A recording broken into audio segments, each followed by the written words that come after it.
நான் இவ்வளோ ஆர்வமா எங்க போய்க்கிட்டு இருக்கேன்னு பார்த்தீங்கன்னா, ட்ரெயின்ல ட்ராவல் பண்ண தான் போய்க்கிட்டு இருக்கேன். எனக்கு 25 வயசு ஆயிப்போச்சு. இன்ன வரைக்கும் நான் ட்ரெயின்ல ட்ராவல் பண்ணதே இல்ல. இந்த தடவை என் ஹஸ்பண்ட கம்முனா கம் கம்மாண்டி கோ அப்படின்னு சொல்லவும், அவங்க மனைவி சொல்லிக்க மந்திரமில்லை. எனக்கு வேறு வழி இல்லன்னு என்னோட ட்ரெயின்ல ட்ராவல் பண்ண கிளம்பிட்டாங்க.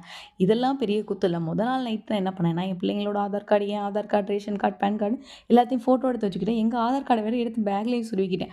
மறுநாள் டிடிஆர் வந்து ஜஸ்ட் அப்படி இப்படி என்ன நம்பர் அவ்வளோதான் கேட்டாரு. போயிட்டாரு. பல்பு குடுத்துட்டு போயிட்டாரு. நானும் இந்த கார்டெல்லாம் வச்சிருக்கேன். அது ஒரு யூஸும் இல்ல. வெறும் அந்த டிக்கெட் ஆன்லைன்ல புக் பண்ணத மட்டும் காட்ட சொன்னாங்க. காட்டுனோனே விட்டுட்டாங்க. நான் இதுக்கு நிறையா சீன் நினச்சிக்கிட்டு இருந்தேன். அங்கேருந்து போய் விசேஷத்தில் பார்த்தா அம்பட்டும் கலர் கலராக புர்கா போட்டு வராங்க. எல்லாரையும் வாங்க வாங்க நான் தான் வெல்கம் பண்ணேன். எனக்கே ஒரு மாதிரி கூச்சமாக இருந்துச்சு.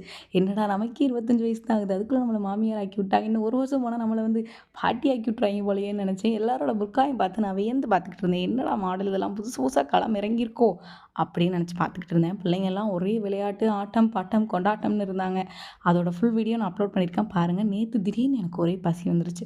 என்னடா செய்யுதுன்னு யோசிச்சுட்டு இருக்கும்போது கேசரி செய்வோன்னு ஸ்டார்ட் பண்ணேன்னா, அப்போ தான் திடீர்னு என் மக பூஸ்ட் பாக்கெட் எடுத்துகிட்டு வந்துச்சு. ஆத்தாடி பூஸ்ட்டை பார்த்துட்டு இன்றைக்கி நம்ம தம் ரூட் அல்வா செஞ்சுருவோம் கேசரியிலன்னு சொல்லிட்டு கொஞ்சமாக நெய் ஊற்றி அதில் கொஞ்சமாக ரவையை போட்டு அது கூட ஒரு 10 பாதாம் பருப்பை எடுத்து நல்லா மிக்சியில் அரைச்சி அதையும் இந்த ரவையோட சேர்த்து பாலை ஊற்றி நல்லா கிண்டணும். நல்லா சுருள சுருள கிண்டி நெய் அரை அரை ஸ்பூன் அப்பப்போ சேர்த்து கிண்டினீங்கன்னா அது கூட நல்லா நாட்டு சர்க்கரையும் போட்டு நல்லா கிளறி விட்டுட்டு லாஸ்ட்டாக இது நல்லா திரண்டு வரும் பார்த்தீங்களா, அப்போ ஒரு பூஸ்ட் பாக்கெட் எடுத்து இதில் போட்டுறணும்.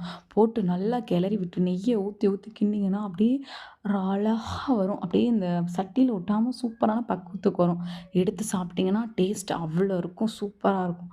நான் ஒரு ஃபேமஸுங்க இந்த தம் ரூட் அல்வா. நம்ம சேனலை சப்ஸ்கிரைப் பண்ணி சப்போர்ட் பண்ணுங்கள். இந்த மாதிரி டெய்லி உங்களுக்கு சூப்பரான வீடியோஸ் பார்க்குறதுக்காக.